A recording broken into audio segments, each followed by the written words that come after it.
welcome to another South Tip Arts podcast. Now, John Davies is a name that many people in the catchment area of South Tipperary Arts Centre will be familiar with. He has been living here in the area since the 1990s, and anyone that's met John knows what a wonderful storyteller, an extremely talented painter, and all-around lovely person that he is. And a lot of us will be familiar with his work. What you may not be so familiar with is John's work with the Aislinn Centre, which is based in Ballyraggett in County Kilkenny. John spent 19 years working in the Aislinn Centre, which is a treatment centre for young adults suffering from addiction. He has recently retired from the Aislinn Centre, and as a mark of his time spent there, has drawn together a range of the work that he produced with countless young people over the years, and that's now all on display here in the upstairs gallery at South Tip Arts Centre. Alongside the student work is some of John's new work. You might remember that John was a guest on the podcast a couple of months back, and a fascinating guest he turned out to be. So I was delighted to have a chance to sit down with him again and to talk a little bit more in depth about his time in the Aislinn Centre and indeed how it affected his own personal work. John Davies, you're very welcome back to South Tipperary Arts Centre. Thank you very much. We spoke before a couple of months ago, and it was more in a general sort of capacity about work in general, but at the time you mentioned that you would be having this exhibition with us that featured a lot of work from your time in the Aislinn Centre. That's right. So the time is upon us and the work is here. Well, I finished at Christmas working in Ballyraggett, Aislinn Drug Treatment Centre for the Ashery Group, which some people have heard about, I'm quite sure. And over the next month or so, I reflected on the fact that it was an area of work which doesn't get a very high profile in the community, given the nature of its work. And so I thought that it would be a good time to share with Clonmel and the surrounding area some of the work that the lads have done. Because in the sense, it isn't art as such, although one uses art in a curative way for the young people in their time in Aislinn when they are then having counselling and working through their addiction and behaviour. And the art is a central aspect in life in Aislinn and has always been. And I didn't want to let it go without recognising what the lads had achieved. And so I formulated the idea of putting on an exhibition which brought the two areas of my work together in one. And that is the result then that we have hanging. And I called it the two faces of the same coin. And that's very much what it was. Because I go in on a Thursday and a Friday and work with the lads in the afternoon for a number of hours, often staying longer and having a meal with them regularly over the last 18 years. Got to know many, many young people quite personally and closely over that time. And I thought that their work warranted an exhibition because of the plight that so many communities are in relation to this word addiction. Mm-hmm. Is it a specific age group that, go to that centre, particularly is it just for the younger client? Yeah, the younger client. Yeah. And it was a hole really in the whole care sector as such, which Sister Veronica Mangan recognised when she was working with addiction and with adults that this aspect was actually missing. And that's what drove her then to start, the whole energy that she put behind formulating a centre where the young adolescents could come. Mm-hmm. And so that then originated in this centre in Ballyraggett called Aislinn. Is it a residential centre? And it's residential, yeah. It's residential, which was essential because you had young people coming from Donegal, Galway, Limerick, West Cork, and it was the only one in the country. Wow. At that time. That beggars belief a bit, doesn't it? That it does, the only one. 1997 or 98 it was founded and started work.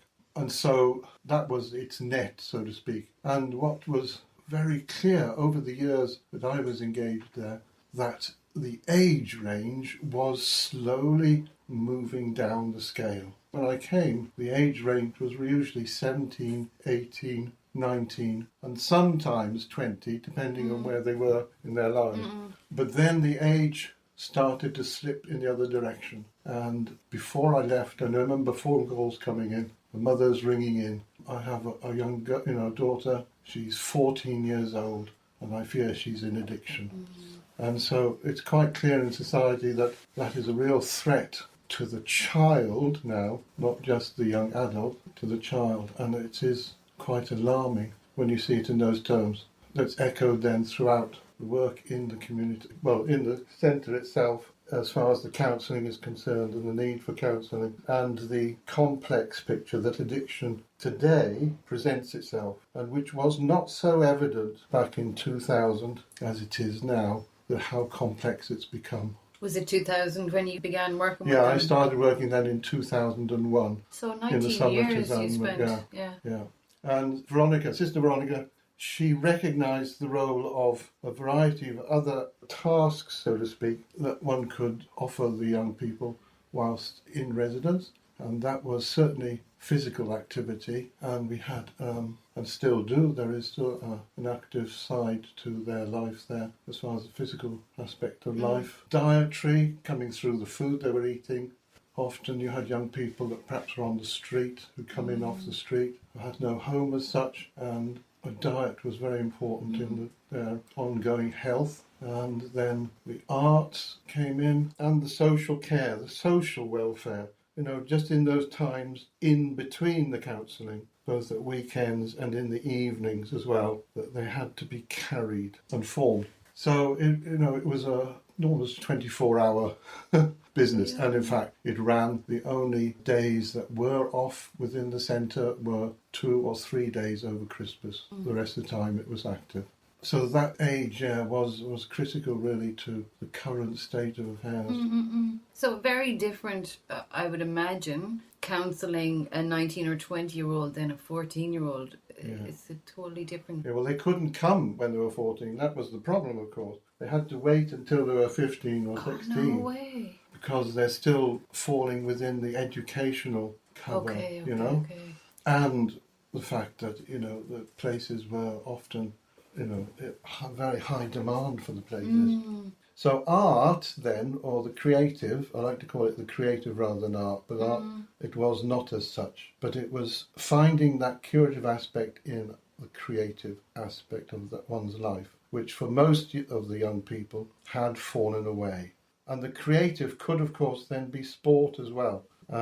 Often, many of them had been in teams, both in soccer or football or hurling, and then had given it up because of their growing addiction, or even kickboxing. I think we had one young lad who was high up in Irish kickboxing. So it was quite a range of activities. And then some had done art in school, but quite often they'd come in and say, I've never done any art, I can't do art.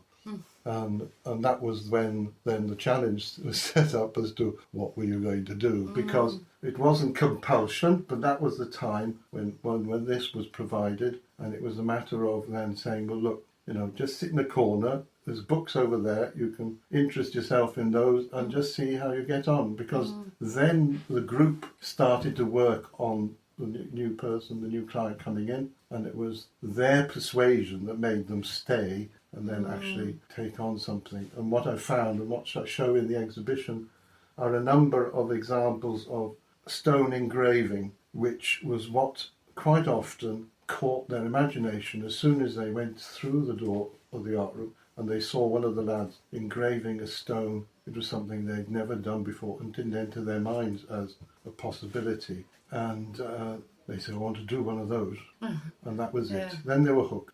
And there's a nice picture in the exhibition of a lad working on a stone piece. And quite often, for the first time in a long, long time, they would sit down for an hour and a half. They were quiet, they were centred, and you wouldn't get a peep out of them. Really good way to lose yourself in, isn't it? And so, first of all, we use stone chisels and hammers to shape the words or shape the design in the stone. And then I developed it beyond that then into using small engravers, then it made it much more easier and more accessible to what they wanted to do. And it gave them a chance then to either look back, perhaps to friends who had passed away, or family members like grandparents who often had meant a great deal to them. So in a way it was either making amends or looking for somebody who could represent a higher power, because of course the figure of the higher power is central to them being able to relate to a person or being, that they can find a connection with and that they can look up to, and that they can also, in that, mirror their own higher power,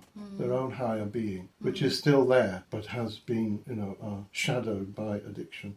And you see then, in time, as it goes on, passage of time within Aislinn, you start to see this real figure standing before you. So the art was critical, and I remember Veronica saying we need to do more, and then we got a second day to do the art. As the space became available, it was started by an art therapist called Chris Piet, who set the foundations, and it was then when the Serenity Garden was created that Chris and Veronica pulled together a group of artists then that built the Serenity Garden, which is based on the 12-step principle, and different sculptures were formed to picture the 12 steps, and they're there out in the garden beyond the doors of Aislinn. And they're to challenge, really, because in their own right they speak of the 12 steps, but in a pictorial way. And for some of them, that picture is quite essential, really, to understanding what they're actually doing. And it was only in time then that step 12, although they don't pass through step 12, they only come as far as step 5, where they put their previous life behind them. And the ceremony around that is actually burning the whole script of their previous life. That's so symbolic, isn't it? And it's very symbolic. Empowering as well. And empowering, and they work with their counsellor, their personal counsellor then with that. And the image for that step 5 is the phoenix. And that's here in the exhibition as well. So, it's a definite image. And certainly today, of course, the phoenix has become a much more relevant creature in our literature and in our lives. Along with the dragon, the phoenix is, again, a mythical animal, but has this magic about it that one can do that and step forward. So the exhibition is bound up with this whole passage of the young people passing through Aislinn and the images that they work with in that time. So I called it one step at a time, in a way, because that's very much the, anchor that they hold on to when they are leaving Aislinn, after the final farewell, which is a great event, is this: you take one day at a time. That's the kind of AA sort of, yes, isn't it it? is. One day at a time. And we can see it in our own lives, that if we can manage to get through the next day, no matter what you're doing and organising, whether it's something very mundane or whether it's something much more momentous, is quite right. The future will take care of itself, and the past is in the past. Don't they say anxiety is caused by worrying about the future and depression is caused by worrying about the past? Yeah, so, that's right. And so, we know it in all walks of life. This situation that the young people are in is just amplified by the fact that they can't get out of that pool, which is addiction. But this is one thing that's become apparent to me working there. We are all in addiction. Everyone's addicted to something. And I have met a young man who is addicted to water, not alcohol, but water. And he can drown himself. And when we look at our own lives, and we look at family members, or we look at what we do, you can become addicted to anything. Happens, and so this element of the disease, as it is described as, it really is a disease that we have within us. It's something that we all have within us, just as we all have epilepsy within us. It is there, but it is dormant in so many people. And addiction, when one is able to, can keep it dormant and put it in its place. But now it's just got out of hand through society in general and through the personal situation that people find themselves in life. As you say. So is it a certain amount of time they would have to spend in the centre? Like, is it a year? Is it yes. Yeah. Now, it was and it is still 6 weeks, although as time has gone on and the complexity has developed, we find now, and they certainly still find, young people coming in but actually staying 7, 8, even 9 weeks. Of course, had a lot to do with the funding and finance, of course, and that is a crippling thing in one way. But if it is really needed, then it is open to keep it longer than that, because in 6 weeks, quite often, you're only just dealing with the behaviour that comes along with it, which first of all you have to put in its place before you can actually develop and really pinpoint, the activity and counselling on the addiction itself. Yeah, and then develop new habits. Yeah. And so what has developed now beyond the boundaries of Aislinn is then Caymella down in Waterford, which is then the next step. Right. Where they then start to go and fend for themselves in the sense of beginning to stand on their own 2 feet in the local society, taking part in activities that take them out from their residential situation. And out into life. And that is over then the course of a year or maybe more then. And these sort of halfway houses then, you find them in Cork and up in Dublin and in general in other areas coming about now, because 6 weeks is not enough. Yeah, you can imagine they're only maybe just beginning to warm to you. That's right, at that stage. Or see that there's potential beyond. And, that is definitely needed and needs to be seen as far as healthcare is concerned and the health service in general, that this is just as vital, because relapse can be the make or break time. And I have met, as everybody has in Aislinn, there are young people who relapse. And we have young people there who've come back 3 times before they really take hold of it and move on. Aren't they amazing to go back and do it again? Yeah. And that's real. It's an enormous courage. Such character, Even even it's obviously a lovely place if they know they're going to be accepted when they go back, even if they do fail. Oh, yes. They can still come there back. is no blame. Yeah. There is no blame. It is really just picking up where they were. And again, we see it in our own lives. We take on things. We read a book and we don't understand it all. We go back and read it. And then, you get it. Yeah. And so in a small way, that's really a picture of where they are. They can only take and understand so much because it is so momentous. And they're being challenged at such a young age. So that's what the exhibition is about. And I decided to couple it with my own work because there was a saying that I learnt in Welsh, which was Duffel, a donk, a deer, a garreg, which one translation is constant hammering breaks a stone. Now there are finer translations of it. And I'm going to put one up on the wall with their work. But that was when I brought the stone in, which I got from a yard in Carrick. I don't mind if you mention it. It's Joe O'Brien. He very kindly said, "You can take whatever stone you want, John." And for 18 years, I've been going in and saying hello to the lads and walking round the yard and finding pieces of stone to bring into the lads. And it's been marvellous, and it really has, lightened the load, certainly in the art room, as to making that first step, having that stone, because it was what challenged them. And at adolescence, they need to be challenged. And the willpower to overcome the stone is what they needed to call upon. And this will had previously guided their hands, or misguided their hands, into activities which were not creative or curative, of course. And it needed willpower to overcome it. And working with the stone was encouraging that willpower to come out and direct. And then the other aspects in the exhibition are, of course, feelings. Feelings are really important to work through, understand, come to terms with. Through emotions, which they experience in the group work, and thinking. And that comes from literally thinking what, rather than just acting. What am I doing? Where am I going? And there's again a saying by another Welsh poet, R.S. Thomas, and he says, dream small, think big. We often say, follow your dreams, but you may be just following them. You may never actually find them.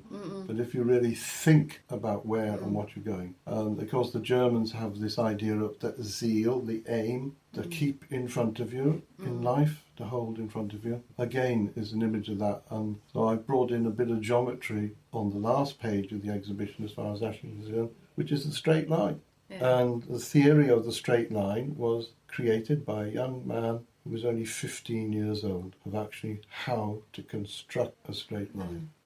Back in the 17th century. And that guided me then. This navigation, of navigating your way. Yeah, yeah. And to do that, you have to take points of reference. Councils are your points of reference in the beginning of navigating. So your own personal work then, how would you say that working in Aislinn with all those young people directly affected your own personal work? Well, it's indirectly, I suppose. I have worked with landscape all my painting and drawing life, the landscape basically, and the figure in the landscape. And when I came to this point now and thinking what to do, I turned to the inner landscape of both the earth and, in a way, of the human being as reflected in the earth. And so the earth movements, the material within the earth, i.e. the rocks and stones.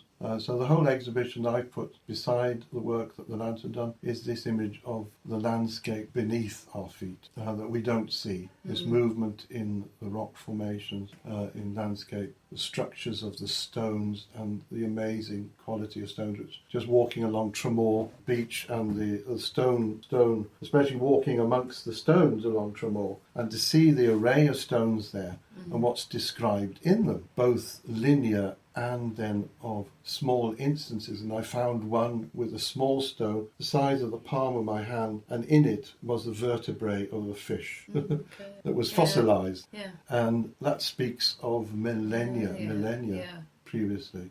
So there's the history in the stones, like our own biography, which is written in space, so to speak, rather than a solid material. So I took stone as this image, and I came to a poem or verse or prayer, it doesn't matter how you see it, by a poet called Christian Morgenstern, which is called The Washing of the Feet. And my exhibition ends with that, and a meditation on that through pictures. Well, you definitely, I know your work has got more abstract as time has gone on. And you definitely, when you say the inner landscape there, that kind of brings it alive actually, because the colours, is the colour very much for you associated with feelings? Yeah, that's right. Yeah. And funnily, I connect myself with artists. Somebody who is in the news at the moment is a man called Sean Scully, and he has a recent painting has been sold in China for some enormous sum. But I saw his work from a much earlier film that he was working on a sort of biography, his life and work, which was mainly black and white or fairly monochrome in colour forms, very simple in format.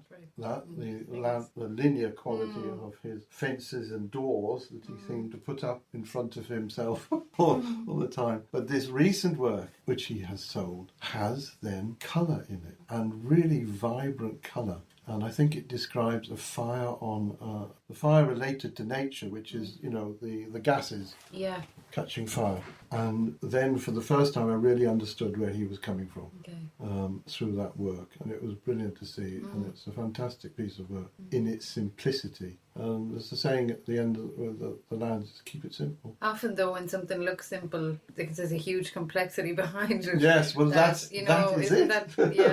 It takes an awful lot of work to make something look simple, doesn't it? Yeah. And the other way of saying it is pay attention to the little things. It's actually, when you look at a painting, it's quite often a little dash or touch of light or brushstroke that brings it all together.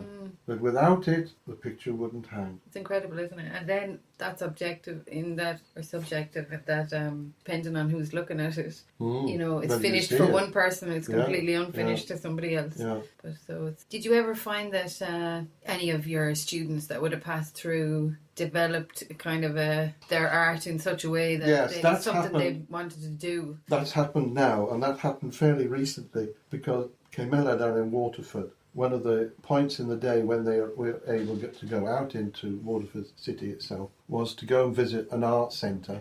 And I forget the name now, but Ruth, who is very active in the art centre, took over the post that I had relinquished. and she is continuing that then in the Arts Centre with the lads who were there then for a year in Caymella. And she's developed that then, so that a number of them have actually found their creative capacity moves beyond just the format which they did in Aislinn, but into a real interest. Isn't that lovely? Yeah. And that is then the potential for them then longer term, if they can see then through the crafts potential of somewhere to go, that they then can actually through that then find employment for themselves in the crafts. And that is an area which will grow now, not diminish, actually make something alive. And you see it down in the west of Cork now with the food products that are being crafted by people, seaweed, cheese, meat, vegan food, and so on, all produced by people in their own homes. And we're going to fall back on that now more and more in society in general. It's quite nice to see that type of thing, a resurgence of that type of thing. Yes, exactly. Isn't it? It went to sleep back in 2000. The craft fairs in Clonmel shrunk, partly because there was nobody to carry on the work that had been to fund them, especially through the Arts Centre here. And Ronnie, who had a lot to do with that, Ronnie Fitzgerald. And when that fell away, that impulse, and Ronnie just, handed it on, but there was nobody really to hand it on to his work with that. And the need for people to actually do that kind of work to improve their own earnings fell away with the Celtic Tiger. We are swinging back to a time now, and I think that's going to come more to the fore again when you look in the village and town markets that are going on. In Clonmel, Carrick-on-Shore, Cork, where there's a big one, and certainly around the country people will recognise others. It's becoming much more. So much is mass produced now that it's lovely, to be keeping those skills alive. And cheese making's come back big time, and it's valued in a country like Ireland, the rural setting that it is. There's not going to be the industry to employ everybody. You can't fit bigger tractors on the road anymore. and artisan work is going to come back in a big, Bring it on, I say. That's the work, and I hope people enjoy it. So on Saturday the 23rd of November, you're going to be having a day-long, what do we call it, launch? There'll be a launch, and the focus will be in the afternoon then at 2 o'clock, but I'll be here all day, But you'll be here specifically, so if anybody wants to come in and talk to you about it, or have a look at the work, or just even talk about your work in the Aislinn Centre, or any aspect of it at all, that you'll be here on the day. Yeah, and if there's any previous residents from Aislinn, they're very welcome, of course. That'd be lovely, wouldn't it? To kind of reconnect with some people that you hadn't seen for a while. All families. So the invitation is out there. Everybody's welcome. Saturday the 23rd. From 2 p.m. really, you'll be in the building. It's open all the time. 1 o'clock I'll be here anyway. At lunchtime I'll be here, and it's open at lunchtime. Yeah, open at lunchtime. And it's running till the 6th of December. So plenty of time to come and have a look at it. It's in situ at the moment, and Saturday the 23rd will be the launch day, and John will be here in the building if you'd like to have a chat with him about his work. Thanks a million, John. Pleasure. Again, best of luck with it all, and we'll talk to you again next year, hopefully, when you have your show. Thank you. And just to mention again that John will be here at the Arts Centre all day on Saturday the 23rd of November. So if you'd like to come and meet him and have a chat with him about his work, either his personal work or his work with the Aislinn Centre, then he would absolutely love you to come along. John's also produced lately a very beautiful little book which is called Beyond Cobalt. I'm not quite sure if he's planning on selling copies or not, but it's a beautiful production. And I just want to read a little quote from the end of that describes his new work. So he says, "The current work which has emerged exists without any defined conclusion. The attention is to the little things. It's moved on considerably from attempting to freeze time. Instead, it has allowed me to be myself and not always please the audience. Feeling at home in how one handles the materials is just as clear as feeling at home where you are. The path has been necessary and there are still valid experiences within it. But being true to the moment, that's what matters." Such a true statement. So that's it for this episode of the South Tip Arts Podcast. If you'd like to contact the podcast, The email address is southtippartspodcast@gmail.com. southtippartspodcast@gmail.com, and I'll speak to you all next time.